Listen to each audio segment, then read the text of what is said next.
असाध्य ते साध्य करिता सायास कारण अभ्यास तुका म्हणे. सो हे एव्हरीवन, बघा, जगातली कुठलीही गोष्ट आपण साध्य करू शकतो कुठल्या कुठल्या मार्गाने, तर अभ्यासाच्या मार्गाने, असं जगद्गुरु संत श्रेष्ठ तुकाराम महाराजांनी सुद्धा सांगितलेलं आहे. तर हे लक्षात ठेवा. आणि या एक्झामसाठी रिव्हिजन आणि अभ्यास आणि क्वेश्चन सॉल्व्हिंगची प्रॅक्टिस खूप चांगल्या पद्धतीनं करा, जेणेकरून तुम्ही 100% क्वालिफाय होताल. ओके. सो तर आजच्या लेक्चरमध्ये आज आपल्याला राज्यसेवा पूर्व परीक्षेचे जे आपण क्वेश्चन सिरीज सुरू केलेलं आहे 2013 ते 2024 पासूनची, तर आजच्या लेक्चरमध्ये आज आपल्याला 2014 आणि 2015 चे जे विचारलेले प्रश्न आहेत विथ एक्सप्लेनेशन घेणार आहोत आणि त्याच्यामध्ये लॉजिक, ट्रिक्स अँड मेथड्स आपण बघणार आहोत. ओके. तर लेक्चर सुरू करण्या अगोदर तुम्हाला आधीच्या पण लेक्चरमध्ये सांगितलं की दिवाळी ऑफर सध्या सुरू झालेली आहे टेक्स्टबुकची, आणि तुम्हाला 50% पेक्षा जास्त डिस्काउंट प्रत्येक कोर्सवरती तुम्हाला मिळतो आहे. मग तो क्रॅश कोर्स असेल, इंटिग्रेटेड कोर्स असेल, इंटिग्रेटेड बॅच असेल, आणि त्याच्यामध्ये एक्स्ट्रा तुम्हाला 6 महिन्यांची व्हॅलिडिटी पण मिळते, म्हणजे 2 वर्ष व्हॅलिडिटी. लाईव्ह प्लस रेकॉर्डेड तुम्ही लेक्चर कितीही वेळा करू शकता. ओके. आणि या नंबरवरती तुम्ही कॉन्टॅक्ट करू शकता, किंवा कोर्स खरेदी करण्यासाठी हा माझा कोड, रेफरल कोड यूज करू शकता. तुम्हाला या प्राइस मध्ये पण आणखी तुम्हाला काय मिळेल, एक्स्ट्रा डिस्काउंट मिळेल. आणि कोर्स खरेदी केल्यानंतर स्पिन अँड विन चा ऑप्शन मिळाल्यानंतर तुम्हाला 1 ते 100% गॅरंटेड काय मिळेल, तर तुम्हाला कॅशबॅक मिळेल. तर याचा नक्की लाभ घेण्याचा प्रयत्न करा. ओके. सो आता आपण आपल्या मूळ लेक्चरकडे येऊया. बघा, आणि हे लेक्चर प्रीमियर असणार आहे बरं का. हे दिवाळी असल्यामुळे हे लेक्चर प्रीमियर असणार आहे, हे लाईव्ह नाहीये. सो त्याच्यामुळे काय करा, हे लेक्चर व्यवस्थित करा, आणि तुमचा याच्यामध्ये फायदा आहे की पटपट सगळ्या गोष्टी तुमचं रिव्हिजन होऊन निघेल. प्रत्येक प्रश्नाची आणि प्रश्नाच्या अवतीभोवती ज्या काही सगळ्या गोष्टी आहेत त्या तुम्हाला सगळ्या समजून येतील. आता बघा, पहिला प्रश्न आहे, जून 2012 मधील शाश्वत विकासासाठी रिओ+20 परिषद हिरवी अर्थव्यवस्था प्रारूपाची समर्थक होती. खालीलपैकी कोणत्या लेखकांच्या पुस्तकात हिरव्या अर्थव्यवस्थेची संज्ञा रचली गेली? तर ते कोणते लेखक होते हो? डी पियर्स, ए मार्कंडे आणि ई बार्बियर, हे ते तिघ होते. बघा, आता एक्सप्लेनेशन कडे लक्ष द्या. तर रिओ+20 म्हणजे काय होती? बघा, आता रिओ परिषद कधी भरली होती? पहिली रिओ परिषद भरली होती 1992 साली. राईट. आता या 1992 पासून 20 वर्षांनी जी रिओ परिषद भरली होती ती 2012 मध्ये भरली होती, म्हणून तिला रिओ+20 समिट म्हणतात. राईट. ती कुठं भरली होती हो? रिओ दी जेनेरो मध्येच परत भरलेली होती. तर याच्यामध्ये ही कसली होती? संयुक्त राष्ट्र संघाची शाश्वत विकास परिषद होती. याचं महत्व काय? तर याच्यामध्ये 2 गोष्टी स्वीकारल्या गेल्या. एक म्हणजे ग्रीन इकॉनॉमीची किंवा हरित अर्थव्यवस्थेची ही पुरस्कर्ती बनली, आणि शाश्वत विकासासाठीची संस्थात्मक यंत्रणा याच्यामध्ये स्वीकारण्यात आलेली आहे. आणि एक घोषणापत्र, सगळ्यात महत्वाचं एक घोषणापत्र पण याच्यामध्ये काय केलेलं आहे?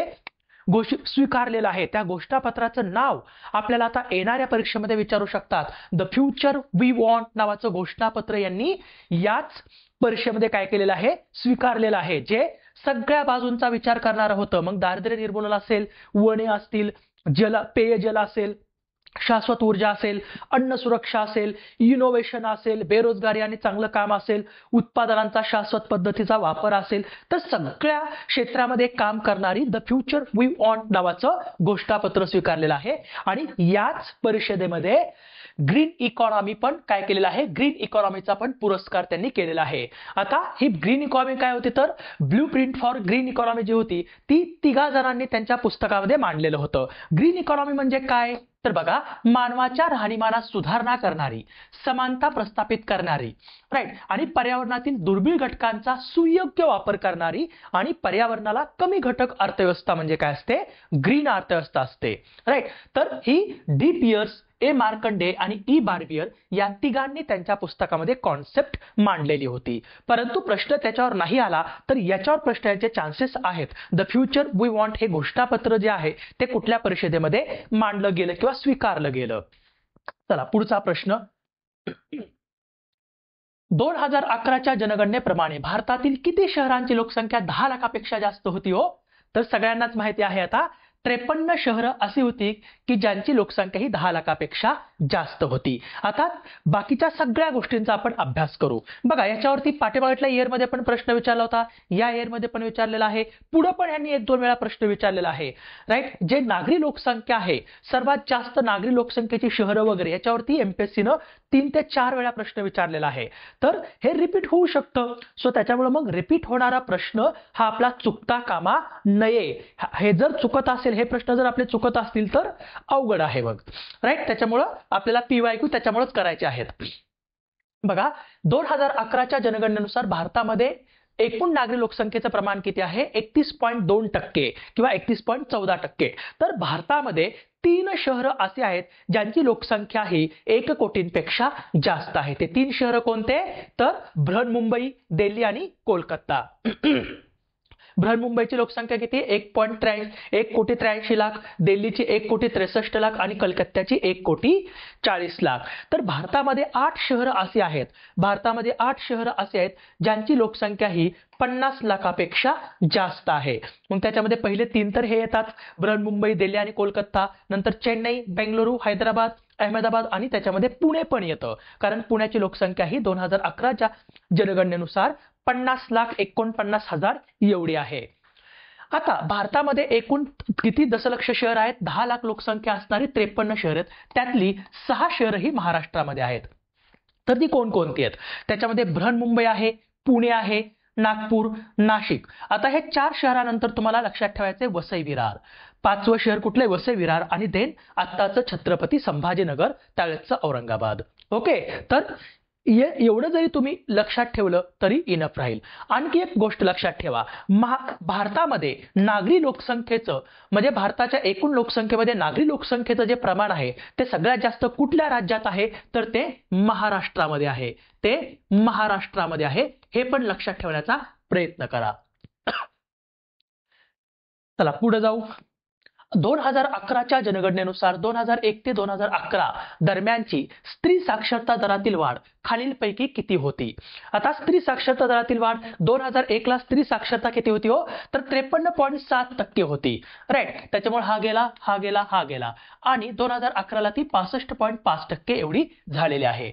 आता व्यवस्थित लक्ष द्या, मी तुम्हाला फिमेल म्हणजे स्त्री साक्षरता दर असेल, पुरुष साक्षरता दर असेल आणि त्यात किती वाढ झाली वगैरे सगळ्या गोष्टी तुम्हाला समजावून सांगतो. डेटा अनालाइज करू आपण आता, म्हणजे याच्यावरचा प्रश्न नंतर तुमचा चुकणारच नाही. तर बघा, 2011च्या जनगणनेनुसार भारतामध्ये 2001 आता भारतामध्ये एकूण साक्षरता दर किती आहे ते बघायचे, परंतु आपल्याला 2001 आणि 2011चं बघायचं आहे. 2001 साली एकूण भारतामध्ये म्हणजे पूर्ण भारताचा साक्षरता दर किती होता? 64.83%. राईट, तर 2011 मध्ये त्याच्यामध्ये 10% वाढ झालेली आहे.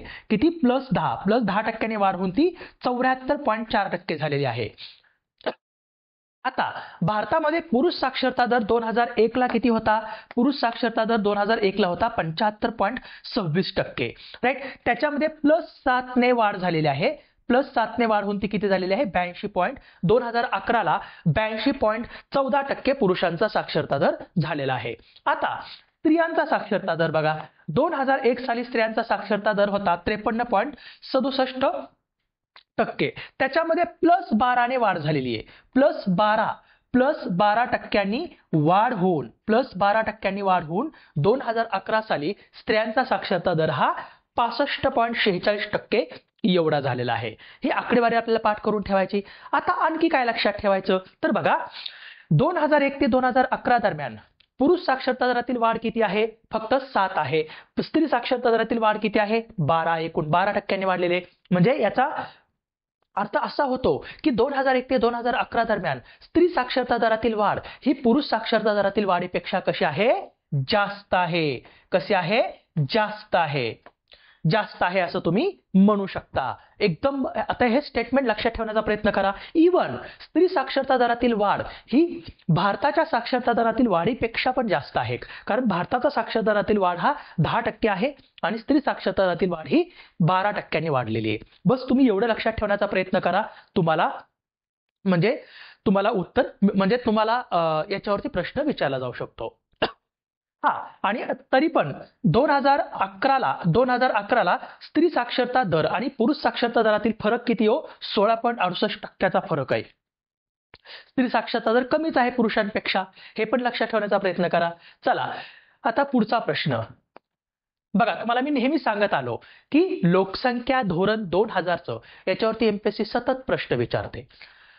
2000 सालच्या राष्ट्रीय लोकसंख्या धोरणाचे दीर्घकालीन उद्दिष्ट स्थिर लोकसंख्या साध्य करणे आहे. खालीलपैकी कोणत्या वर्षात हे उद्दिष्ट साध्य करावयाचे आहे? कधीपर्यंत करायचे हो? तर 2045 पर्यंत आपल्याला काय करायचंय? लोकसंख्या स्थिरीकरण करायचं आहे.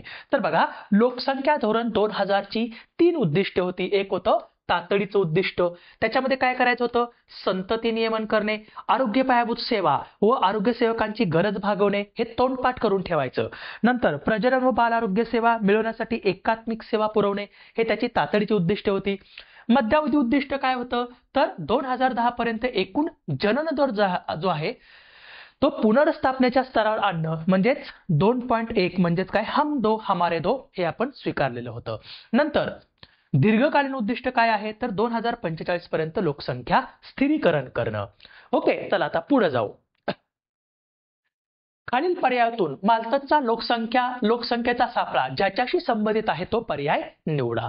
तर मालतचा लोकसंख्या सापळा जो आहे लोकसंख्या वाढ आणि विकासाबद्दलचा आहे. आता हा सापळा तुम्ही समजावून घ्या. बघा, हा मालतच जो आहे, या मालतसने काय केलेलं आहे? 1798 मध्ये सर्वप्रथम लोकसंख्येचं तत्व मांडलेलं होतं आणि त्याच्यामध्ये त्याने लोकसंख्या वाढीचा सिद्धांत मांडला. हा काय म्हणत होता?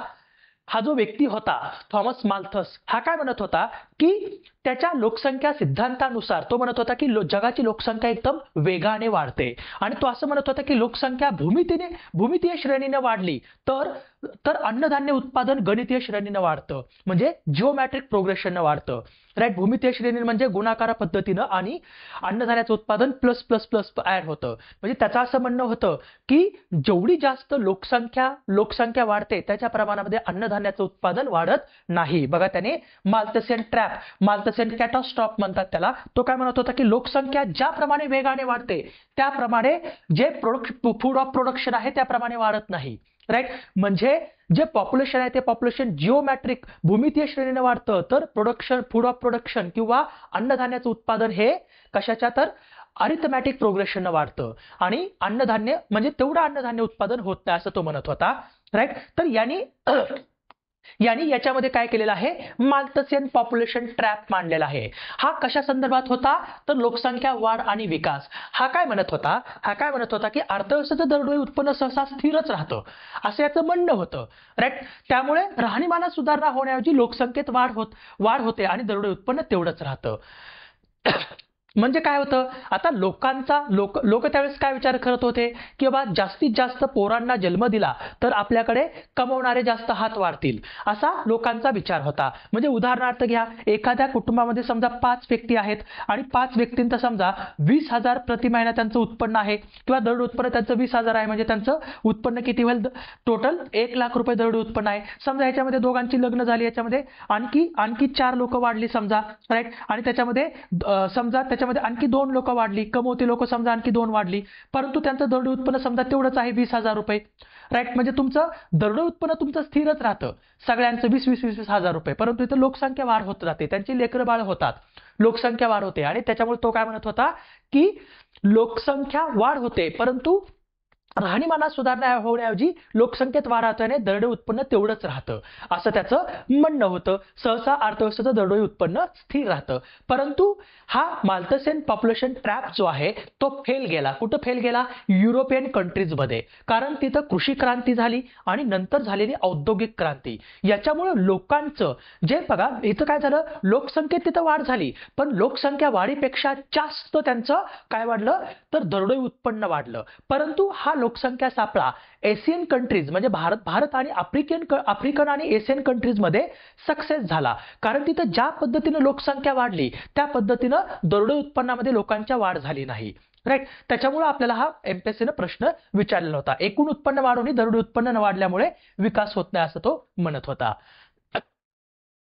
चला तुमच्या लक्षात आला असेल काय होता तो. तर आता पुढचा प्रश्न, 2011च्या जनगणनेनुसार कोणत्या राज्याची लोकसंख्या वाढीचा दर उणे होता? कुठल्या राज्याचा होता? एकच राज्य होतं जिथं लोकसंख्या वाढीचा दर उणे होता. तो कुठलं होतं? नागालँड. आता आपण डिटेल बघू. डिटेल म्हणजे काय? भारत आणि महाराष्ट्र दोन्हीचा आपण लोकसंख्या वाढीचा वृद्धी दर कुठं उणे होता ते बघू. बघा, 2011च्या जनगणनेनुसार भारतामध्ये लोकसंख्या वाढीचा दर सर्वाधिक जास्त कुठं होता? तर तो होता मणिपूरमध्ये. कुठं होता? मणिपूर, मेघालय, अरुणाचल प्रदेश. म्हणजे तुम्हाला एक कळेल की जे नॉर्थ ईस्ट स्टेट आहेत त्या नॉर्थ ईस्टच्या स्टेटमध्ये तुम्हाला काय मिळतंय? लोकसंख्या वाढीचा दर जास्त मिळतो आहे. तर भारतामध्ये लोकसंख्या वाढीचा दर सर्वात कमी कुठं होता? 10%पेक्षाही कमी. 10%पेक्षाही कमी नागालँड, केरळ आणि गोव्यामध्ये. परंतु तिथं पण एक राज्य असं होतं की जिथं लोकसंख्या वाढीचा दर 2001 ते 2011 दरम्यान काय होता? उणे होता. ते कुठलं होतं? नागालँड राज्य. तर भारताचा लोकसंख्या वाढीचा दर किती होता 2001 ते 2011 दरम्यान? तर 17.64% आपली लोकसंख्या वाढलेली आहे. आता महाराष्ट्राच्या बाबतीत एक लक्षात घ्या. महाराष्ट्राच्या बाबतीत पण महाराष्ट्राचा जो लोकसंख्या वाढीचा दर आहे तो 2001 ते 2011 दरम्यान 15.99% होता. तो ग्रामीण भागामध्ये 10.36% होता, तर शहरी भागामध्ये 23.64% होता. म्हणजे ग्रामीणपेक्षा शहरी भागातला लोकसंख्या वाढीचा दर दुप्पट आहे. राईट. तर आता महाराष्ट्रामध्ये 3 जिल्हे असे आहेत की ज्यांचा लोकसंख्या वाढीचा दर हा उणे आहे. ते कोणकोणते आहेत? मुंबई शहर, रत्नागिरी आणि सिंधुदुर्ग. हे 3च जिल्हे तुम्हाला लक्षात ठेवायचे आहेत. प्रश्न याच्यावरतीच विचारला जातो. 3 जिल्हे कुठले? मुंबई शहर, रत्नागिरी आणि सिंधुदुर्ग यांचा लोकसंख्या वाढीचा दर हा कसा आहे? उणे आहे. आणि सर्वात जास्त लोकसंख्या वाढीचा दर ठाणे आणि पुण्यामध्ये आहे. पुढे जाऊ. भारताच्या अणुऊर्जा आयोगाच्या अध्यक्षांची कालानुक्रमे मांडणी करा. आता भारताचा अणुऊर्जा कार्यक्रम हा कुणाच्या अध्यक्षतेखाली सुरू झालता हो? डॉक्टर होमी भाभा. आपण त्याला जनक म्हणतो. सो ए तर येणारच आहे. बघा, A1 मध्ये दिलेला आहे आणि A2 मध्ये दिलेला आहे. इथं बी आणि इथं बी दिले म्हणजे 3 आणि 4 एलिमिनेट झाला. Elimination method. आता 50-50 वर आलो आपण. आता होमी भाभा नंतर कोण आले होते? सगळ्यांनाच माहित असतं, विक्रम साराभाई. विक्रम साराभाई नंतर सेठाना आले होते आणि नंतर राजाराम अण्णा आला होते. राजाराम अण्णा म्हणजे होमी भाभा नंतर त्यांचे शिष्य कोण होते? विक्रम साराभाई. विक्रम साराभाई आले होते. म्हणजे इथं सी असं, इथं डी असायला पाहिजे. ए नंतर डी असायला पाहिजे. इथं सी दिलेला आहे म्हणजे हा गेला. उत्तर तुमचं एक आलं. राईट. 2 जरी अध्यक्ष माहित असले होते, म्हणजे तुम्हाला माहित असले असते तरी तुम्हाला याचं उत्तर मिळत होतं. विक्रम साराभाई नंतर कोण आलेला आहे? सेठाना. आणि सेठाना नंतर राजाराम अण्णा आले होते. बघा, आता भारतीय अणुऊर्जा आयोगाची स्थापना कशी झालेली आहे? तर 10 ऑगस्ट 1948 ला द इंडियन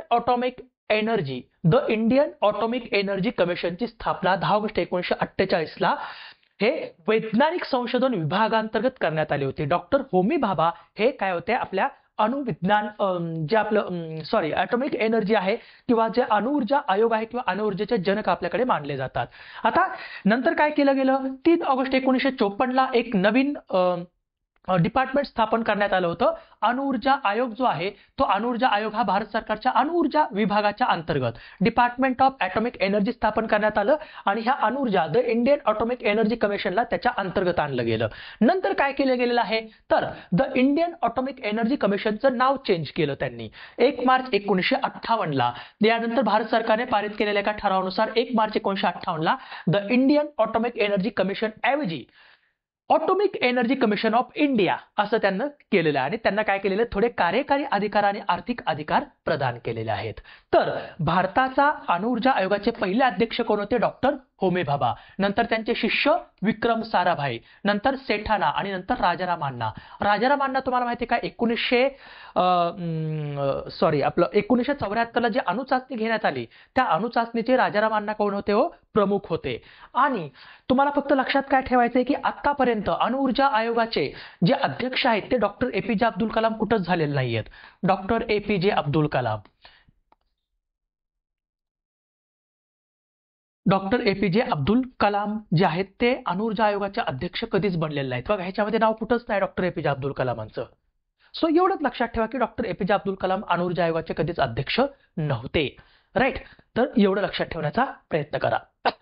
कारण 1999 ची जी पोखरण अणुचाचणी घेतली होती त्याचे प्रमुख नंतर अब्दुल कलाम होते. चला पुढे जाऊ. सुवर्ण क्रांती. सुवर्ण क्रांती कशासाठी केली हो? सुवर्ण क्रांती बघा, अन्न उत्पादन तर नाही, राईट. नंतर दूध उत्पादन पण नाही, मधुमक्षिका पालन पण नाही, तर फलोत्पादनासाठी, फ्लॉवर प्रोडक्शनसाठी काय केलेलं आहे? गोल्डन क्रांती, गोल्डन रिव्होल्युशन सुरू करण्यात आलं होतं. तर आता वेगवेगळ्या क्रांती आपण जरा डिस्कस करू, म्हणजे तुमचा प्रश्न चुकणार नाही. आता बघा, जी याच्यामध्ये महत्वाच्या कुठले आहेत? तर निळी क्रांती. आता याच्यामध्ये black revolution, yellow revolution. Yellow revolution कशासाठी होतं? तर जे ऑइल सीड्स प्रोडक्शन होतं त्याच्यासाठी. नंतर जे काळी क्रांती जी होती, ब्लॅक रिव्होल्युशन. आता पेट्रोलियम काय असतं? काळ असतं. सो पेट्रोलियम प्रोडक्ट जे होतं त्यासाठी ब्लॅक क्रांती. नंतर ब्लू, निळी क्रांती कशासाठी होती? तर फिश प्रोडक्शन. कारण समुद्राचं पाणी आपल्याला कसं दिसतं? थोडं निळसर दिसतं, स्वच्छ पाणी निळसर दिसतं थोडं, त्याच्यामुळे ब्लू रिव्होल्युशन जे होतं ते फिश प्रोडक्शनसाठी होतं. नंतर ब्राऊन जे होतं, ब्राऊन रिव्होल्युशन, ते कोका किंवा लेदर याच्या प्रोडक्शनसाठी होतं. Golden fibre. आता गोल्डन फायबर कशासाठी होतं? तर ज्यूट, जे ज्यूट होतं त्या ज्यूट प्रोडक्शनसाठी. तर गोल्डन रिव्होल्युशन कशासाठी होतं? तर कशासाठी हो? हॉर्टिकल्चर डेव्हलपमेंट, फलोत्पादनासाठी. फ्रुट्स, हॉनी प्रोडक्शन आणि फलोत्पादन, राईट. फळे नंतर मध, मधुमक्षिका नाही, मध आणि फलोत्पादन याच्यासाठी गोल्डन रिव्होल्युशन केलं होतं.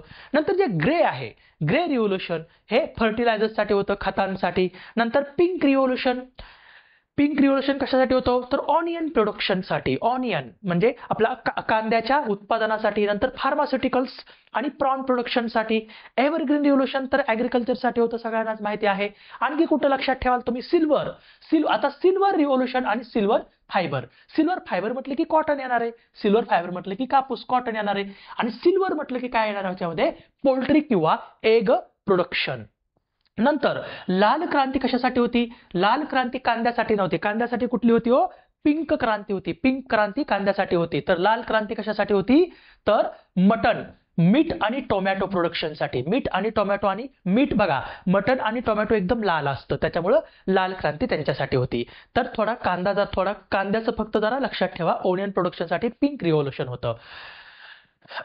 ग्रीन रिव्होल्युशन तर तुम्हाला माहिती आहे, फूड ग्रेन प्रोडक्शनसाठी, राईट. नंतर आणखी जे पांढरी क्रांती होती, ज्याला आपण ऑपरेशन फ्लड पण सुरू केलं होतं, ज्याच्यासाठी ती काय होती? दूध क्रांती, वर्गीस कुरियन यांनी केलेली होती.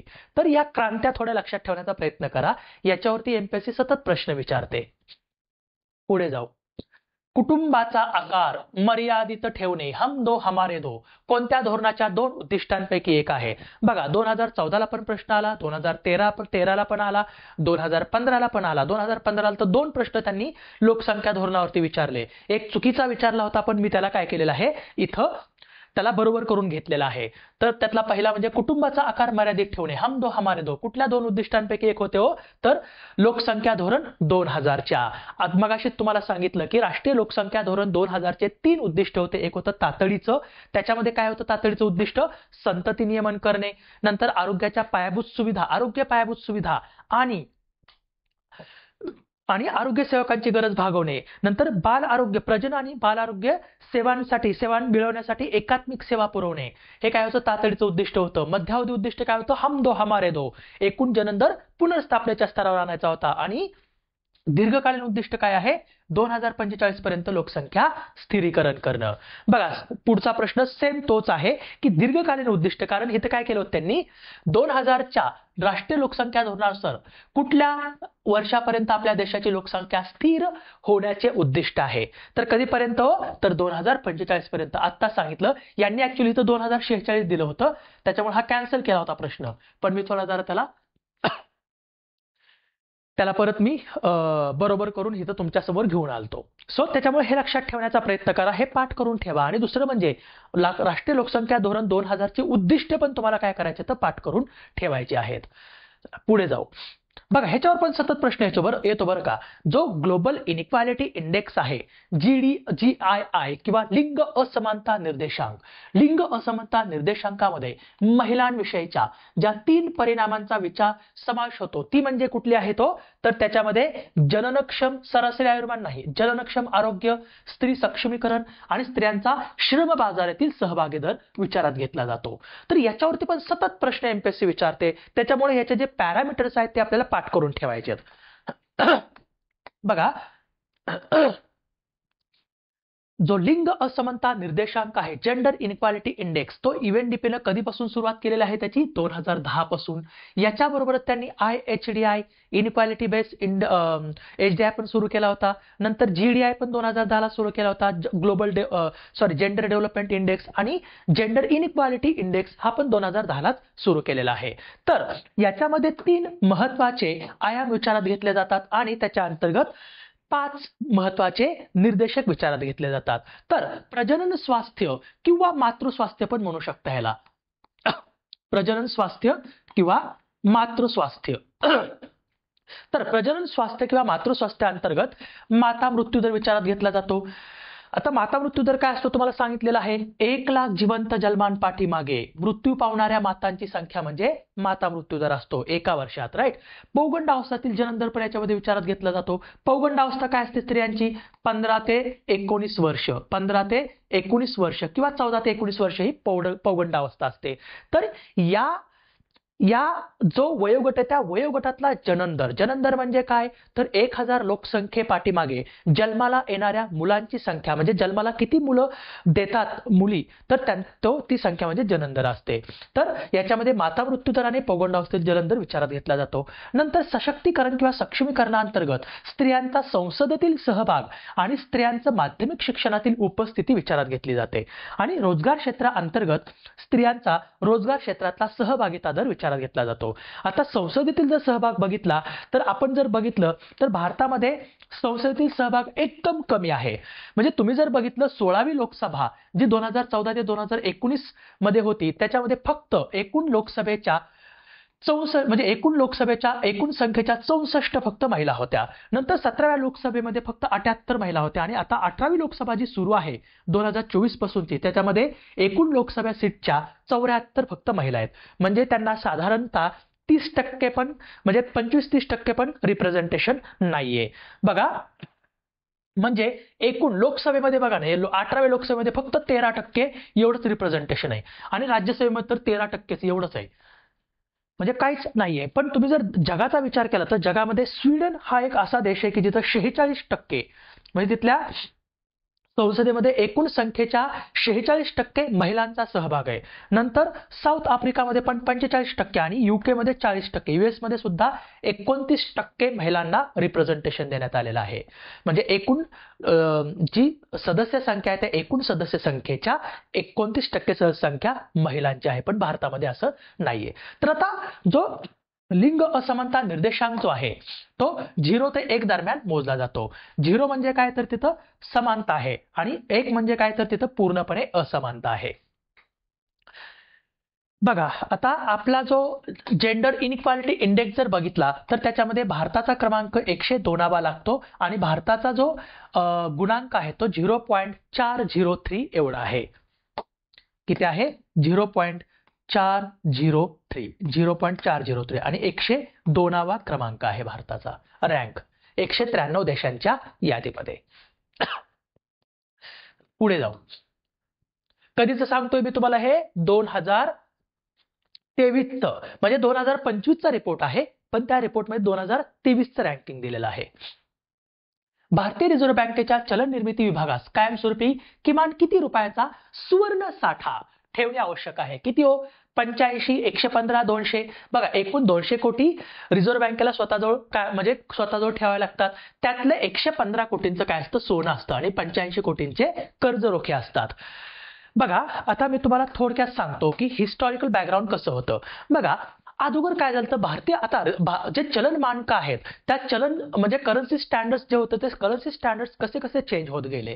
तर 1931 पर्यंत सुवर्ण परिणाम पद्धत होती. याच्यामध्ये काय केलं जायचं, जी इंग्लंडची मध्यवर्ती बँक वापरायची, याच्यामध्ये जेवढ्या नोटा तेवढ्याच मूल्याचं सोनं ठेवावं लागत होतं. मग गरीब राष्ट्रांना हे परवडत नव्हतं. गरीब राष्ट्रांकडे सोनं कुठं होतं?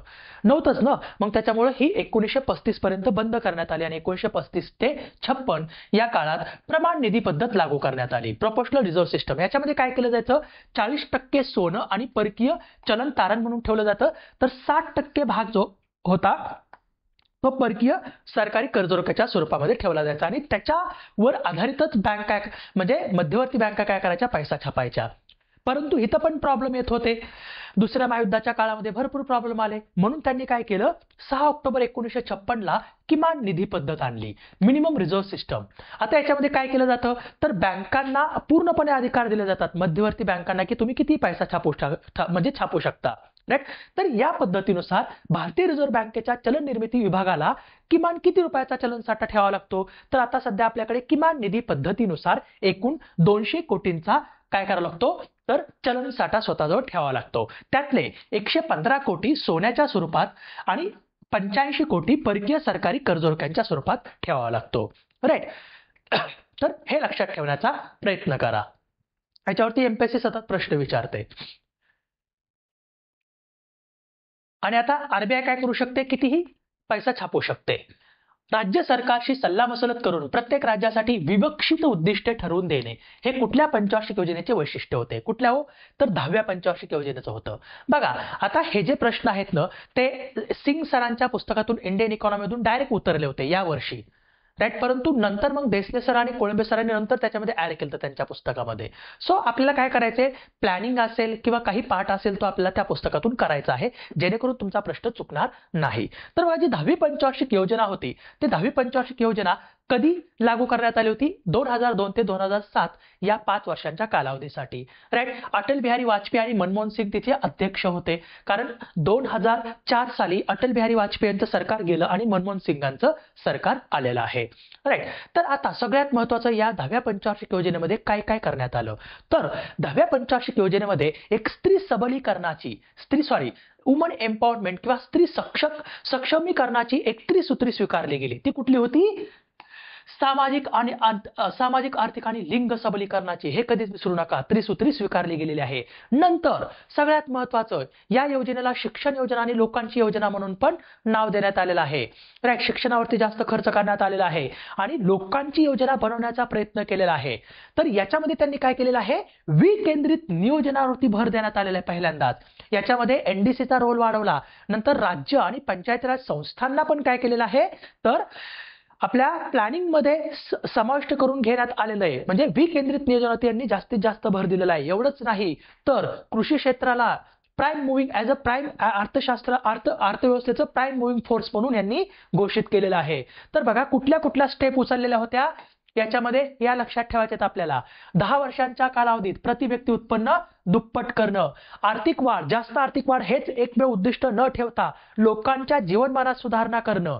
नंतर बघा याच्यावरती सतत प्रश्न विचारलेला आहे. पहिल्यांदाच केंद्र आणि राज्य या दोन्ही स्तरावर विकासाच्या 11 निवडक निर्देशांकाची मोजता येण्याजोगी विवक्षित उद्दिष्टे म्हणजेच मॉनिटोरेबल टार्गेट्स यांनी निश्चित करण्यात आलेले आहेत. सुशासनाला विकासाचा एक घटक मानलेला आहे. राज्यांची नियोजन प्रक्रियेत भूमिका वाढवणे आणि पंचायत राज संस्थांचा अधिक सहभाग सुनिश्चित करणे, त्याच्यामुळेच विकेंद्रित नियोजनावरती भर देण्यात आलेला आहे. कृषी क्षेत्राला अर्थव्यवस्थेचा प्रमुख गतिशील घटक as a prime moving force म्हणून काय केलेलं आहे, घोषित करण्यात आलेला आहे. आणि तर सामाजिक क्षेत्रावरती म्हणजे शिक्षण, आरोग्य याच्यावरती अधिक भर देण्यात आलेला आहे. तर हे लक्षात ठेवण्याचा प्रयत्न करा, शिक्षण आणि आरोग्यावरती इथं जास्त भर देण्यात आलेला आहे. आणि प्रतिवर्ष 1 कोटी रोजगार निर्मितीचं लक्ष्य पण 10व्या पंचवार्षिक योजनेमध्ये ठरवण्यात आलेलं होतं. तर या काही गोष्टी तुम्हाला लक्षात ठेवायच्याच आहेत. पुढे जाऊ. आता काय विचारलं इथं, सकल प्रजनन किंवा पुनरुत्पादन दर. प्रजनन किंवा पुनरुत्पादन दर म्हणजे काय, लग्नापासून स्त्रीने जन्म दिलेली एकूण बालके. लग्नापासून कसं हो, मला सांगा, स्त्रियांचं जननक्षम वय काय आहे, स्त्रियांचं जननक्षम वय आहे. मग त्या स्त्रियाचं लग्न झालं असो किंवा नसो, जननक्षम वय आहे 15 ते 49 वर्ष वयोगट. म्हणजे 15 ते 49 वर्ष वयोगटातील स्त्रिया काय करू शकतात, मुलांना जन्म देऊ शकतात. ते जननक्षम वय आहे. मग हे तर येणारच नाही. एका वर्षात जन्मलेली बालके वजा मृत बालके. अहो, सकल प्रजनन दर, पुनरुत्पादन विचारलेला आहे, टोटल फर्टिलिटी रेट विचारलेला आहे. मग हे तर नसणारच आहे. बालके वर्षात जन्मलेली बालके बिलकुलच नाही. जन्मदर वजा मृत्यूदर नाही. स्त्रीच्या संपूर्ण जनन काळात जिवंत प्रसूती झालेल्या नवजात अर्भके म्हणजेच काय, तर सकल प्रजनन दर किंवा सकल पुनरुत्पादन दर म्हणतात त्याला, टोटल फर्टिलिटी रेट. मग याच्यामध्ये काय केलं जातं माहितीये का, याच्यामध्ये काय केलं जातं, 15 ते 49 वर्ष वयोगट हा स्त्रियांचा जनन काळ असतो किंवा जननक्षम वय असतं. तर त्या स्त्रीच्या संपूर्ण जनन काळामध्ये जिवंत प्रसूती झालेले नवजात अर्भक याच्यामध्ये मोजले जातात. ती कशी मोजली जातात, तर प्रत्येक काय केलं जातं, 15 ते 49 वयोगटाचे 5 वेगवेगळे 5-5 वर्षाचे वयोगट पाडले जातात. म्हणजे 15 ते 19, नंतर 20 ते 25 असे. आणि त्यांना त्यांच्या त्याच वयोगटातील जी लोकसंख्या असते त्याच वयोगटातील वुमनच्या त्याच वयोगटातील स्त्रियांच्या लोकसंख्येला त्याला भाग दिला जातो आणि जे काय उत्तर मिळतं त्याला गुणीला 5 केलं जातं. मग तो काय मिळतो, टोटल फर्टिलिटी रेट मिळतो. हे लक्षात ठेवण्यापेक्षा मी तुम्हाला जे सोप्या पद्धतीने लक्षात ठेवायला सांगितलं तेवढं लक्षात ठेवा. जननक्षम वय 15 ते 49 वर्ष वयोगट. 15 ते 49 वर्ष वयोगट गटातील स्त्रियांची संख्या 15 ते 49 वर्ष गटातील number of birth to woman म्हणजे number of births to woman age 15 to 49 वर्ष. मग त्याला भागीला कशाने करायचं, तर याच 15 ते 49 वर्ष वयोगटातील स्त्रियांची लोकसंख्येने भागाकार द्यायचा. मग तुम्हाला टोटल फर्टिलिटी रेट मिळून जातो. पुढे जाऊ. सहकारी संस्थांचे आर्थिक वर्ष डॅशे असते. बघा, अगोदर सहकारी संस्थांचं आर्थिक वर्ष 1 जुलै ते 30 जून होतं, परंतु आता सगळ्यात 1 एप्रिल ते 31 मार्च झालेलं आहे. मग ते आरबीआयचं पण आता चेंज झालेलं आहे. आरबीआयचं पण अगोदर वेगळं होतं आर्थिक वर्ष, परंतु आरबीआय असेल, नंतर सहकारी संस्था असतील किंवा भारत शासन असेल, यांनी सगळ्यांचं आर्थिक वर्ष आता एकच केलेलं आहे. कुठलं, 1 एप्रिल ते 31 मार्च. 2011 सालच्या जनगणनेनुसार महाराष्ट्राच्या लोकसंख्येची घनता आणि डॅश जिल्ह्याच्या लोकसंख्येची घनता समान आहे. बघा, कुठला लोकसंख्या म्हणजे कुठला हा जिल्हा होता, तर तो होता औरंगाबाद, आत्ताचा छत्रपती संभाजीनगर. येते लक्षात. बघा, आता मी तुम्हाला डिटेल सांगतो. बघा, महाराष्ट्राची लोकसंख्या घनता ही 2001 साली किती होती, 315. त्याच्यामध्ये वाढ होऊन ती किती झालेली आहे, म्हणजे 50 प्लस 50 ची वाढ होऊन ती 2011च्या जनगणनेनुसार 365 झालेली आहे. म्हणजे प्रति चौरस किलोमीटरला महाराष्ट्रामध्ये 365 लोक तुम्हाला आढळून येतात. तर भारताची किती हो, भारताची लोकसंख्या घनता 2011 नुसार 382 एवढी आहे, राईट, प्रति चौरस किलोमीटरला. म्हणजे लक्षात ठेवा, भारताची लोकसंख्या घनता ही महाराष्ट्राच्या लोकसंख्या घनतेपेक्षा जास्त आहे.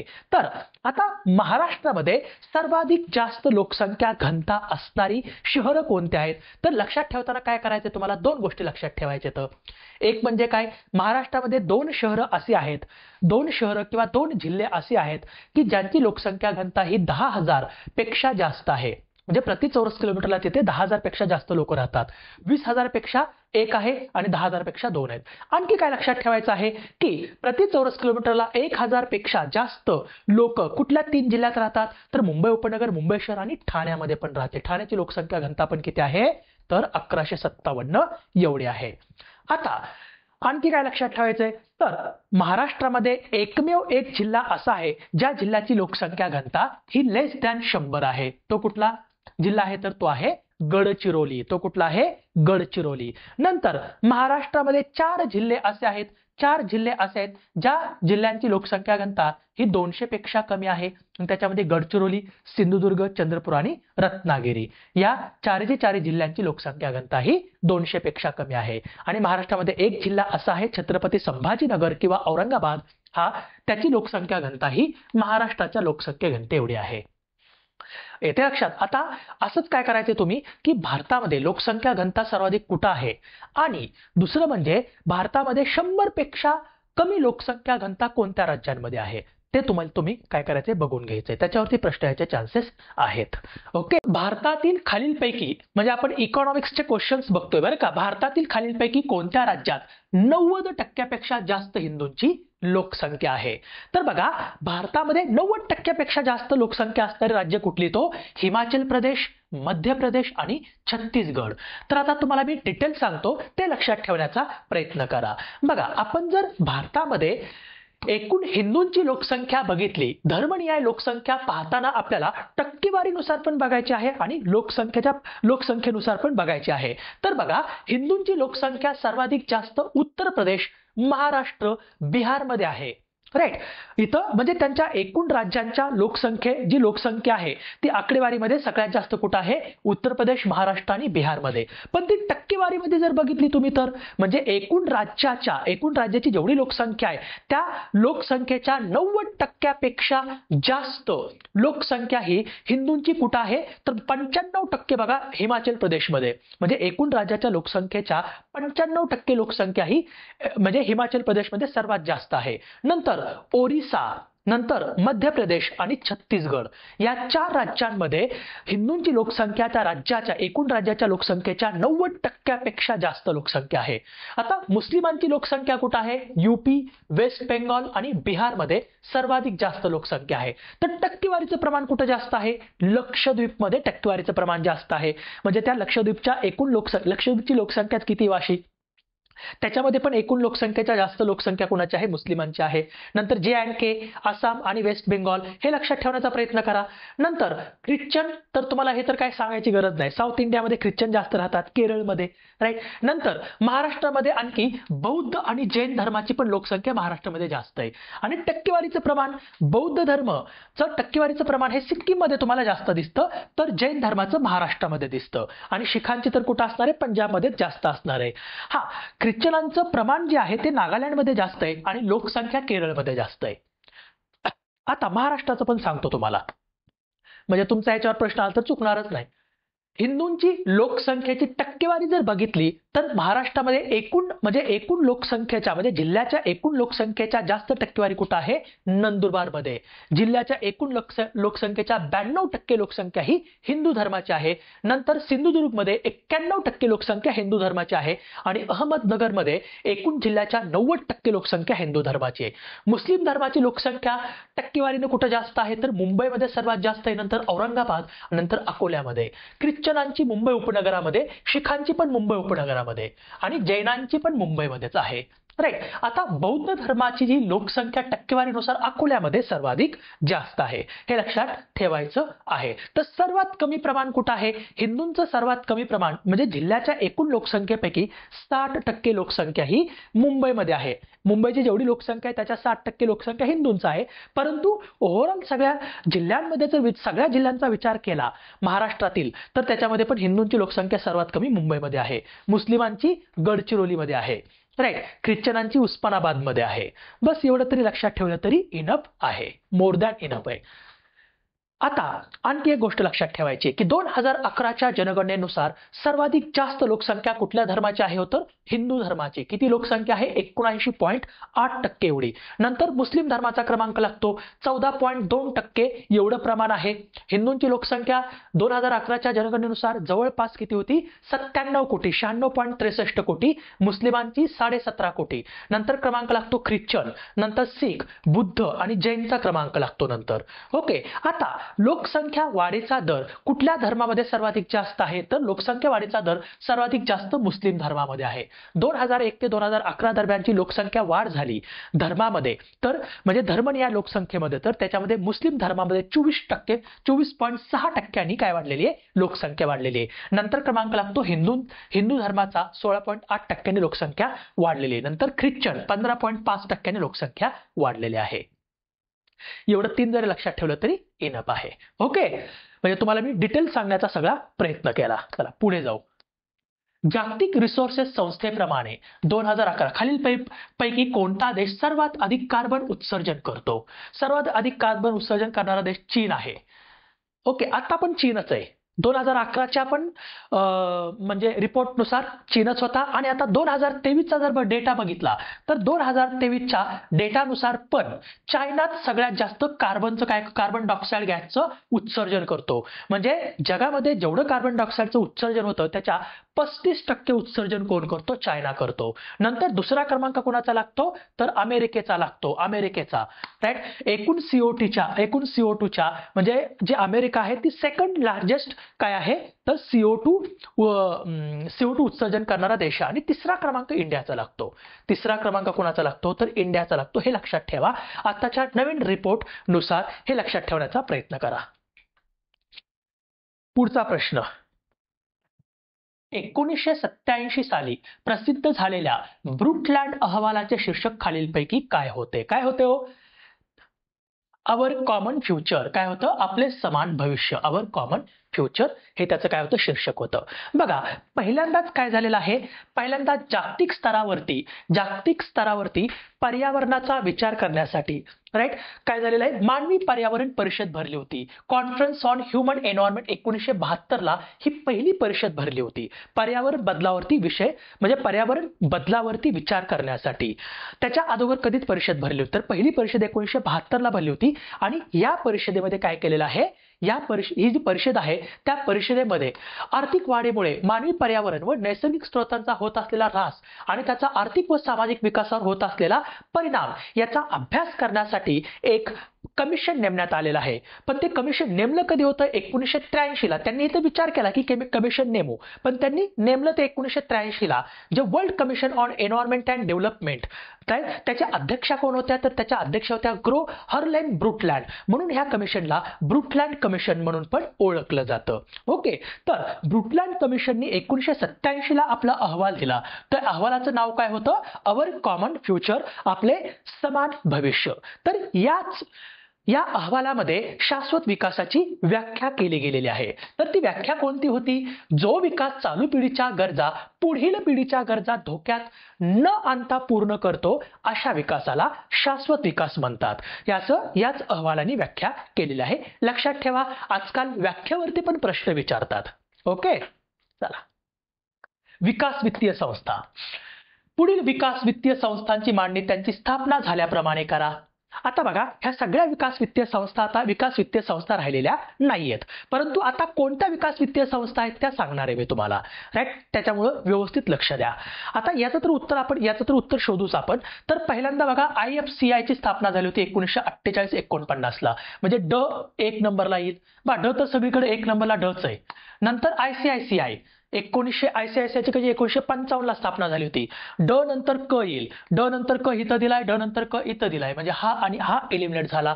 नंतर IDBI ची स्थापना झालेली आहे. नंतर IIBI ची स्थापना झालेली आहे. म्हणजे ड क अ ब 3 मध्ये आहे. म्हणजे 3 उत्तर आलं, 2 चुकीचं आहे.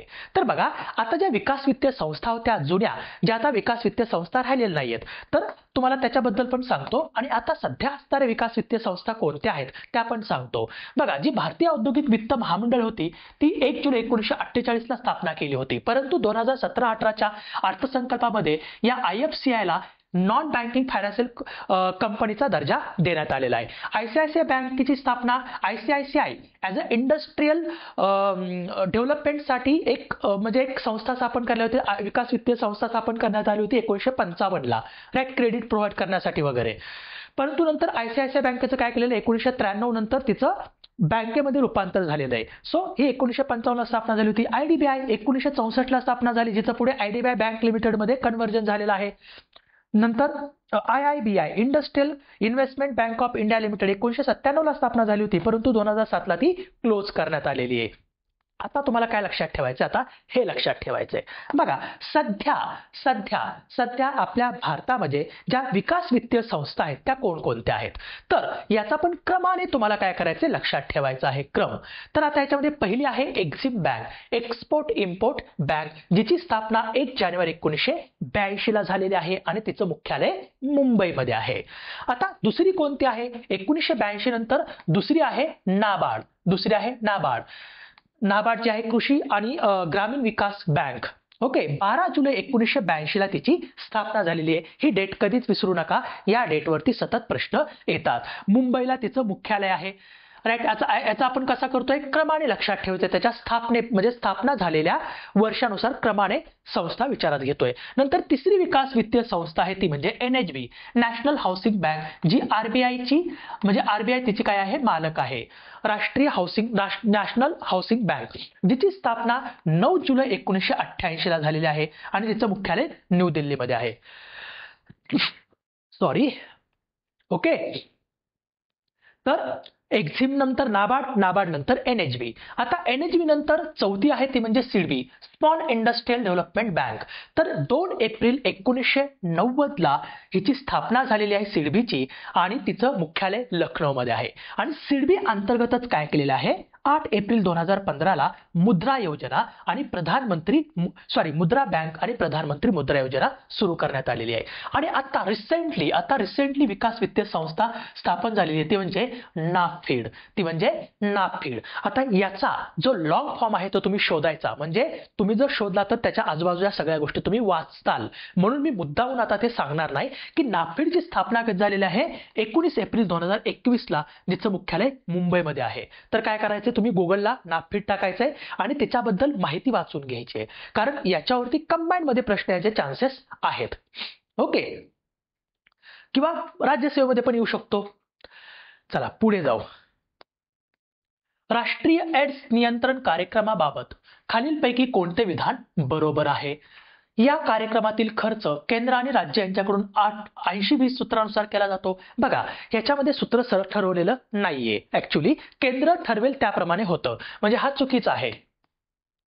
ओके, म्हणजे अ गेला. कार्यक्रमाचा हेतू एड्सची नवीन लागण रोखणे असा आहे.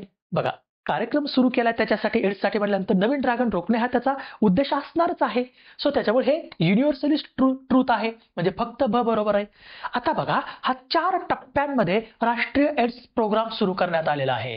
राष्ट्रीय एड्स नियंत्रण कार्यक्रम जो आहे NSCP 1992ला लॉन्च करण्यात आला होता. कधी? 1992 साली सुरू करण्यात आला होता. तर भारतात HIV एड्सचा प्रतिबंध आणि नियंत्रणासाठी हा एक सर्वसमावेशक कार्यक्रम म्हणून राबवण्यात येतोय. तर याचा दुसरा फेज आहे तो 1999 मध्ये सुरू करण्यात आला. बघा, पहिला फेज 1992, दुसरा फेज 1999ला सुरू करण्यात आला. याच्यामध्ये त्यांनी उद्दिष्ट काय ठरवलं की भारतात HIV संसर्गाचा प्रसार कमी करणे आणि दीर्घकालीन पातळीवरती HIV एड्सला प्रतिसाद देण्याची भारताची क्षमता वाढवणे. राईट. आता त्यांनी तिसरा फेज सुरू केला, तो म्हणजे कधी? जुलै 2007 मध्ये. राईट. तर याचं उद्दिष्ट काय होतं? 5 वर्षांच्या कालावधीत या महामारीला थांबवायचं होतं, म्हणजे 2012 पर्यंत. म्हणजे 2007 मध्ये 11व्या पंचवार्षिक योजनेमध्ये ह्याचा काय केलेला आहे? तिसरा फेज सुरू करण्यात आलेला आहे. नंतर चौथा फेज जो आहे, तो चौथा फेज 2012 म्हणजे 12व्या पंचवार्षिक योजनेमध्ये सुरू करण्यात आला होता, ज्याचं उद्दिष्ट काय करायचं, तर उलटफेर प्रक्रियेचा वेग वाढवणे. म्हणजे एड्सचा वेग कसा उलट करायचा, एड्सचा म्हणजे पूर्णपणे प्रसार रोखायचा, एड्स पूर्णपणे रोखायचं आणि त्याचा जो वेग आहे तो उलट करून टाकायचा. पुढील 5 वर्षात म्हणजे 2017 पर्यंत काळजीपूर्वक व ठरून आखलेल्या एकात्मीकरण प्रक्रियेद्वारे भारतातील या महामारी युद्धाचा प्रतिसाद अधिक मजबूत करायचा. तर याची जे चौथा फेज होता त्याची उद्दिष्ट काय होती? नवीन संसर्गामध्ये 50% घट करणे. कधी? 2017 पर्यंत, 2007च्या तुलनेत. नंतर HIV एड्सग्रस्त सर्व व्यक्तींना सर्वसमावेशक काळजी आणि सहाय्य प्रदान करणे. ज्यांना उपचाराची आवश्यकता आहे अशा सर्वांना उपचार सेवा उपलब्ध करून देणे. हे लक्षात ठेवा. 50% पर्यंत काय करायची होती? संसर्गामध्ये घट करायची होती. कधी? 2017 पर्यंत. तर हे त्याचे 4 फेज होते. ते तुम्हाला एक्झामच्या दृष्टिकोनातून लक्षात ठेवायचे आहेत. आता पुढे जाऊ. 1991च्या आर्थिक अरिष्टाची कोणती लक्षणे आहेत? आता 1991ला आपल्याकडे सगळ्यांना माहिती की व्यवहार तोलाचं संकट आलं होतं. राईट. म्हणजे आपल्याकडे एक आर्थिक संकट आलं होतं, व्यवहार तोलाचं संकट होतं. कारण आपल्याकडे लायसन्स राज होतं, आपली अर्थव्यवस्था पूर्णपणे रिस्ट्रिक्टेड होती. म्हणून आता याची लक्षण काय काय होती? तर परकीय गंगाजळीत पूर्णपणे घट झालेली होती, हे बरोबर आहे. नंतर भारतीय विदेशी कर्जास आंतरराष्ट्रीय धनकोकडून फेरमंजुरी, हे तर चुकीचं होतं, हे काहीतरी त्यांनी टाकलेलं नॉनसेन्स स्टेटमेंट असतं, हे नॉनसेन्स स्टेटमेंट आहे, त्याच्यामुळे हे एलिमिनेट करून टाकायचं. थोडं जज करा क्वेश्चनला, तुम्हाला कळून जाईल. म्हणजे ब गेला. बघा, ब गेला आणि इथं पण ब गेला. उत्तर तुम्हाला 3 मिळालं. कड अ. राईट. राजकोषीय तुटीत वाढ झाली होती, साठ्यातून सुवर्ण विक्री आपल्याला करावी लागली होती. कारण आपण काय केलं? IMF कडे व्यवहार तोलातील. आता IMF तुम्हाला काय माहिती आहे तुम्हाला? IMF ची स्थापनाच कशासाठी झालेली आहे? जे सदस्य राष्ट्र आहेत त्या सदस्य राष्ट्रांना व्यवहार तोलातील संकटातून बाहेर काढण्यासाठी IMF काय करत असतं? लघु मुदतीची कर्ज देत असतं. IMF कडे ज्यावेळेस आपण कर्ज मागितलं त्यावेळेस IMF ने आपल्याला स्ट्रक्चरल रिफॉर्म्स काय सुचवले होते? स्ट्रक्चरल रिफॉर्म्स आपल्याला सुचवले होते. मग ज्याच्या थ्रू आपण काय केलेलं आहे? तर IMF कडून कर्ज घेताना आपल्या सुवर्ण साठ्यातून सुवर्णाची विक्री केली आणि कर्ज घेतलं होतं. आणि दुसरं म्हणजे आपण 8व्या पंचवार्षिक योजनेमध्ये LPG मॉडेल लागू केलं. राईट. उखाजा धोरण आपण स्वीकारलेलं होतं. म्हणजे आपल्या अर्थव्यवस्थेचं उदारीकरण केलं, खाजगीकरण केलं आणि जागतिकीकरण केलं, ज्याच्यामुळे नंतर आपली अर्थव्यवस्थेचं व्यवहार तोलाचं संकट जे आहे ते पूर्णपणे दूर झालं. तर त्यावेळेसचे जे अर्थमंत्री होते ते एक ग्रेट इकॉनॉमिस्ट होते. ते कोण होते? तर डॉक्टर मनमोहन सिंग होते. त्यांच्यामुळं या अरिष्टातून आपण बाहेर पडलेलो आहे. पुढचा प्रश्न, पुढील दोन विधानांपैकी कोणते योग्य आहे? आयकर भरण्याची क्षमता या तत्वावर आकारला जातो. एकदम बरोबर आहे. तुमचं जेवढं जास्त उत्पन्न तेवढा तुम्हाला आयकर जास्त द्यावा लागतो. जसं जसं उत्पन्न वाढतं तसा तसा आयकर सुद्धा वाढतो. राईट, म्हणजे तुमची भरण्याची क्षमता याच्यावरतीच आयकर आकारला जातो. राईट, हे बरोबर आहे. आयकराचे अधिक दर तो न भरण्याचे एक प्रमुख कारण आहे आणि त्यामुळे काळा पैसा वाढतो, हेही बरोबर आहे. आता बघा, अ आणि ब दोन्ही विधाने बरोबर आहेत. आता आयकराचे अधिक दर म्हणजे आता तुम्हाला एक ग्राफ समजावून घ्यायचा आहे, त्याच्या थ्रू आपल्याला गोष्टी काही समजावून घ्यायच्या. जसं की हा जो ऑर्थर बेन्झ लाफर होता, याने एक लाफर कर्व मांडलेले आहे. हा एक अमेरिकन इकॉनॉमिस्ट होता.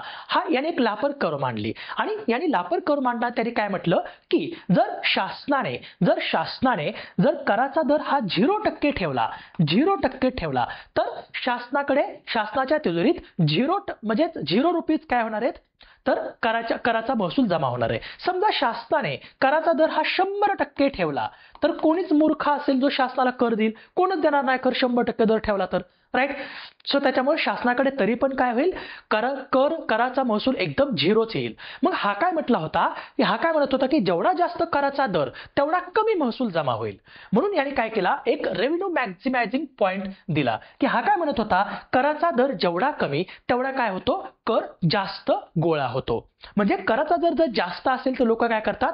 कर चुकवेगिरी करतात, टॅक्स अवॉइडन्स करतात, इव्हेजन करतात आणि त्याच्यामुळे काळा पैसा वाढतो. राईट, परंतु याने काय सांगितले की कराचा दर तुम्ही जर कमी ठेवला तर लोक, समजा मी म्हटलं तुम्हाला की 5% कराचा दर, मग तुम्ही माझ्यासारखे सगळे मध्यमवर्गीय लोक पण काय विचार करतील की 5% तर आपण शासनाला देऊ शकतो, 5% काय प्रॉब्लेम नाहीये. सो मग त्याच्यामध्ये पण टॅक्स रिबेट वगैरे आपल्याला मिळते. तर लोक काय करतील? म्हणजे जो लोकांचा बेस आहे, टॅक्स भरण्याचा जो बेस आहे तो वाढेल आणि ओव्हरऑल जो टॅक्स रेव्हेन्यू आहे तो पण जास्त वाढेल. परंतु समजा तुम्ही 50% कर ठेवला तर राईट, काही ठराविक लोकच कर देतील, बाकीचे लोक टॅक्स अवॉइड करतील, टॅक्स देणारच नाहीत आणि शासनाच्या तिजोरीत एकदम कमी टॅक्स जमा होईल. सो त्याच्यामुळे हे काय म्हणत होता ऑर्थर लाफर की जर आपण कराचा दर कमी ठेवला तर म्हणजे कर देणारे लोक जे आहेत ती कर देणारे लोक वाढतात आणि त्याच्यामुळे सरते शेवटी आपल्या तिजोरीमध्ये जास्त पैसा जमा होतो. लक्षात. चलो, आता लोकसंख्येवरती प्रश्न विचारले होते काही. सन 2001 ते 2011 दरम्यानच्या दशवार्षिक शेकडा लोकसंख्या बदलाबाबत पुढील विधानांपैकी कोणते योग्य आहे? महाराष्ट्रात शहरी दशवार्षिक शेकडा बदल ग्रामीणच्या दुप्पटपेक्षा अधिक होता. चला चेक करू. बघा, जर महाराष्ट्रातला ग्रोथ रेट बघितला, वृद्धी दर 2001 ते 2011 दरम्यान महाराष्ट्रामध्ये लोकसंख्या वाढ ही 15.99% झाली. ग्रामीण भागामध्ये ती लोकसंख्या वाढ किती झालेली आहे? 10.36% आणि शहरी भागात 23.64%. मग यातला जर तुम्ही फरक काढला तर तो शहरी भागातील वृद्धी दर हा ग्रामीणच्या दुपटीपेक्षा अधिक दिसतो. इथं 10 दोन्ही 20 म्हणजे तिथं 23.64% म्हणजे जवळपास 13 पेक्षा जास्त, 13% पेक्षा जास्त. म्हणजे काय? दुपटीपेक्षा जास्त आहे. म्हणजे पहिलं विधान बरोबर आहे. म्हणजे महाराष्ट्रात शहरी दशवार्षिक शेकडा बदल हा ग्रामीणच्या दुपटीपेक्षा अधिक आहे. आलं लक्षात? चला आता दुसरं स्टेटमेंट चेक करू आपण. म्हणजे पहिलं बरोबर आहे. संपूर्ण देशाकरिता शहरी दशवार्षिक शेकडा बदल ग्रामीणांच्या तुलनेत त्याहीपेक्षा म्हणजे दुपटीपेक्षाही 2.5-3 पटपेक्षाही म्हणजे त्याहीपेक्षाही अधिक आहे. आता चेक करू. बघा, आपण जर बघितलं भारताचा लोकसंख्या वृद्धी दर हा 2001 ते 2011 दरम्यान 17.64% वाढ झाली होती. त्याच्यामध्ये ग्रामीण भागामध्ये जी लोकसंख्या वाढ झाली होती ती 12.2%, तर शहरी भागातली लोकसंख्या वाढ ही 31.8%. मग ह्यातला डिफरन्स काढा. 12 आणि किती 31? बघा ना, 12 आणि किती 31 म्हणजे किती? 20, म्हणजे जवळपास 19. जवळपास 19% म्हणजे दुपटीपेक्षाही अधिक आहे, म्हणजे 12×36 म्हणजे 2.5 पटीपेक्षा जास्त आहे. म्हणजे हे पण बरोबर आहे. काय? हे पण स्टेटमेंट बरोबर आहे. संपूर्ण देशाकरिता शहरी दशवार्षिक शेकडा बदल हा ग्रामीणांच्या तुलनेत ताहीपेक्षा अधिक आहे. आलं का लक्षात? इथं 12 आहे ग्रामीण भागाचा आणि शहरी भागाचा 31 आहे. मग त्यातला डिफरन्स जर काढला तर तो दुपटी 2.5 पटीपेक्षा जास्त भरतोय. त्याहीपेक्षा याचा अर्थ काय होतो की याच्यापेक्षाही, महाराष्ट्रापेक्षाही जास्त अधिक. म्हणजे दोन्ही विधान काय आहेत हो, बरोबर आहेत. बघा, असे डेटा अनालिसिस म्हणजे डेटा अनालाइज करून तुम्हाला स्टेटमेंट तयार करायचे आहेत. महाराष्ट्रामध्ये 3 जिल्हे असे आहेत ज्यांची लोकसंख्या वाढीचा दर हा उणे आहे. त्याच्यामध्ये कोण कोण आहे? मुंबई शहर, रत्नागिरी आणि सिंधुदुर्ग.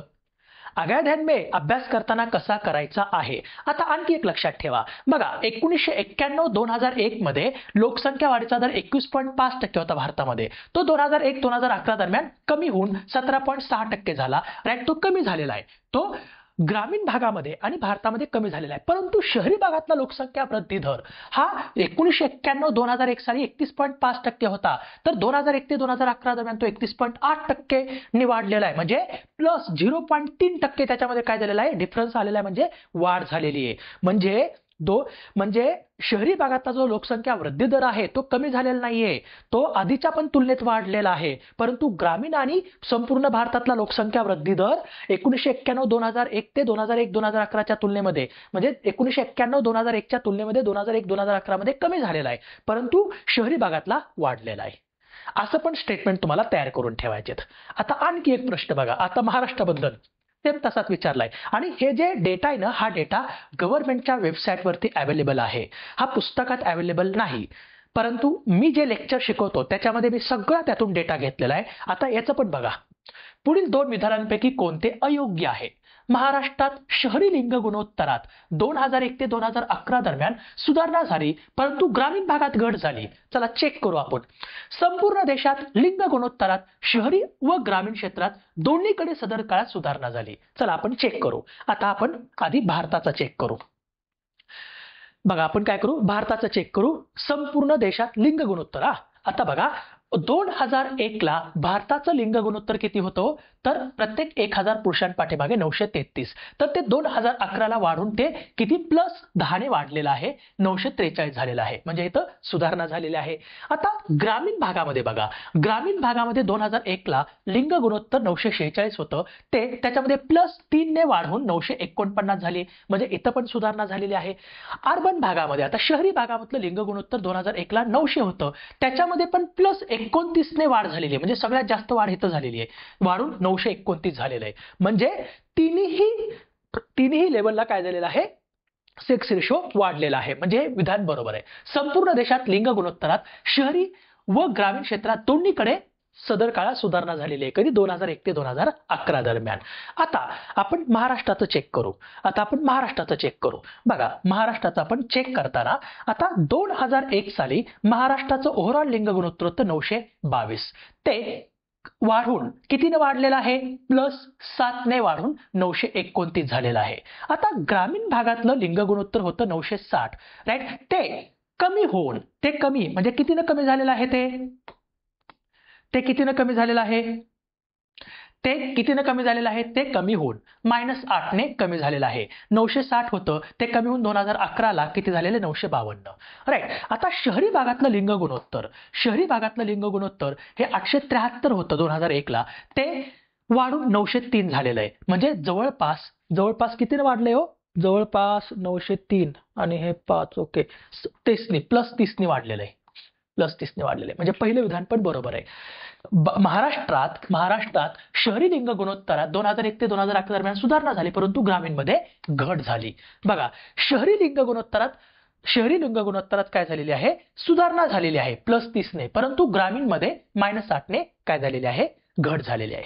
आता आपण तेच जर म्हणजे बाल लिंग गुणोत्तर बघितलं तर बाल लिंग गुणोत्तरामध्ये भारतामध्ये 0 ते 6 वर्ष वयोगटातील बाल लिंग गुणोत्तरामध्ये भारतामध्ये ग्रामीण भागामध्ये आणि शहरी भागामध्ये तिन्हीकडे काय झालेले आहे? घट झालेली दिसून येते. 2011 ला भारताचं बाल लिंग गुणोत्तर होतं 927, ते -9 ने कमी होऊन 918 झालं. ग्रामीण भागातलं 934 होतं, ते -11 ने कमी होऊन 923 झालेलं आहे. आणि शहरी भागातलं 906 होतं, ते -1 ने कमी होऊन 905 झालेलं आहे. म्हणजे तिन्ही लेवलला काय झालेले बाललिंग गुणोत्तरामध्ये घट झालेली आढळून येते 2001 ते 2011 दरम्यान. आता महाराष्ट्राचा चेक करू. महाराष्ट्रामधलं जे बाललिंग गुणोत्तर आहे ते 2001 साली 913 होतं, राईट. आणि त्याच्यामध्ये आता 2011 ला कमी होऊन ते किती झालेलं आहे 894 झालेलं आहे. 894 म्हणजे 13 आणि 6 आणि 3 9 म्हणजे -19 ने कमी झालेला आहे. -19 ने कमी झालेला आहे. आता शहरी भागातलं आणि ग्रामीण भागातलं बघा. आता तुम्ही जर ग्रामीण भागातलं लिंग गुणोत्तर बघितलं तर ते 2001 ला 916 होतं. त्याच्यामध्ये घट होऊन ते किती झालेलं आहे 890 झालेलं आहे. म्हणजे -26 ने काय झालेलं आहे ते कमी झालेला आहे. आता शहरी भागातलं लिंग गुणोत्तर बाललिंग गुणोत्तर बरं का ते 908 होतं 2001 ला. त्याच्यामध्ये कमी होऊन ते 899 झालेलं आहे, राईट. म्हणजे कितीने कमी झाले हो तर -9 ने कमी झालेलं आहे. -9 ने कमी झालेलं आहे. म्हणजे सदर काळामध्ये 2001 ते 2011 या दरम्यान बाललिंग गुणोत्तरामध्ये भारताच्या 3 स्तरावरती भारत स्तर, ग्रामीण आणि शहरी स्तर तसंच महाराष्ट्राच्या पण 3 स्तरावरती घट झालेली आढळून येते. आणि हे तुम्हाला डेटा फक्त आपल्या लेक्चरमध्येच मिळेल. चलो आगे चलते हैं. पुढील 2 विधानांपैकी कोणते योग्य आहे.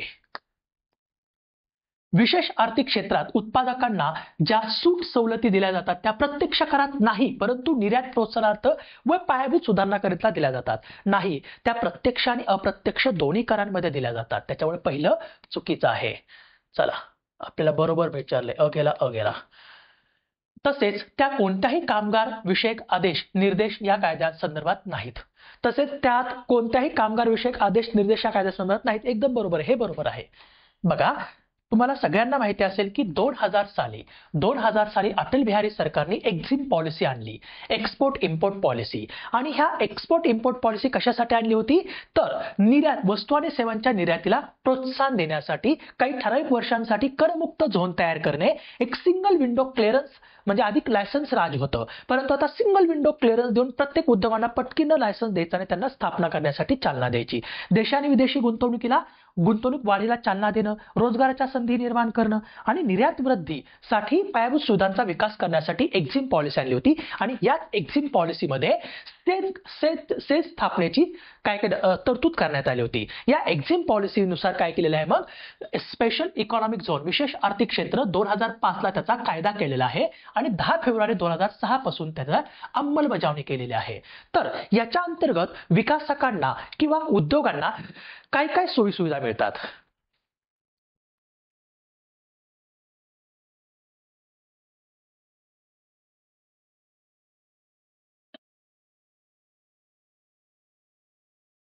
तर बघा जे सेसचे विकासक असतात त्यांना सीमा शुल्क आणि अबकारी करापासून मुक्तता मिळते विकासासाठी, म्हणजे अप्रत्यक्ष आणि प्रत्यक्ष दोन्ही करांमधून. नंतर सेसच्या विकासकांना विकासातून प्राप्त उत्पन्नावर 10 वर्षासाठी आयकर मुक्तता. मग बघा प्रत्यक्ष कर आयकर आहे, सीमा शुल्क अबकारी कर हे अप्रत्यक्ष कर आहेत, राईट. म्हणजे अप्रत्यक्ष आणि प्रत्यक्ष दोन्ही करामधून त्यांना सवलत मिळते आहे. सेसमधील उद्योगांना आवश्यक वस्तूंची विनाशुल्क निर्यात करण्याची काय मिळते इथं संमती मिळते. नंतर सेसमधील उद्योगांनी निर्यातीतून कमवलेल्या उत्पन्नावर 5 वर्षासाठी 100% तर पुढील 5 वर्षासाठी 50% आयकर मुक्तता. म्हणजे याच्या सेस कायद्या अंतर्गत काय केलेल्या आहेत ह्या सोयी सुविधा किंवा ह्या तरतुदी करण्यात आलेल्या आहेत. सेसचे विकासक तसेच सेसमधील उद्योगांना किमान जी मॅट आहे, मिनिमम अल्टरनेट टॅक्स जो आहे तो, तसेच केंद्रीय विक्री कर तसेच सेवा करातून मुक्तता त्यांनी दिलेली आहे काही वर्षांसाठी आणि राज्य विक्री करातून पण काही वर्षांसाठी मुक्तता दिलेली आहे. कारण काय तर निर्यातीला प्रोत्साहन मिळावं, नंतर परकीय गुंतवणूक वाढावी, राईट. नंतर काही ठराविक वर्षांसाठी करमुक्त झोन केलेला आहे. त्याच्यामुळे काय होईल रोजगाराच्या संधी निर्माण होतील आणि भारताची निर्यात वृद्धी होईल. याच्यासाठीच हे सेस धोरण आलं होतं. त्याच्या अंतर्गत या काय केल्या होत्या त्यांना सोयी सुविधा दिलेल्या होत्या किंवा या त्यांना सवलती त्यांना दिलेल्या होत्या. एवढंच नाही तर या सेसमध्ये 100% परकीय गुंतवणुकीला त्यांनी मान्यता पण दिलेली आहे. तर हे लक्षात ठेवण्याचा प्रयत्न करा. याच्यावरती तुम्हाला एखादा तरी प्रश्न विचारला जातोच.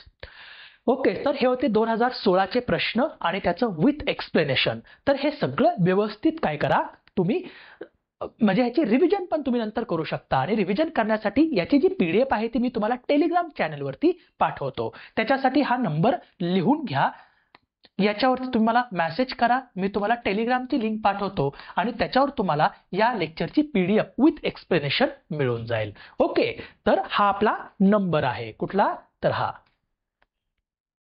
सो आपण इथेच थांबूया आणि परत एकदा सर्वांना दिवाळीच्या खूप खूप शुभेच्छा. So thank you so much.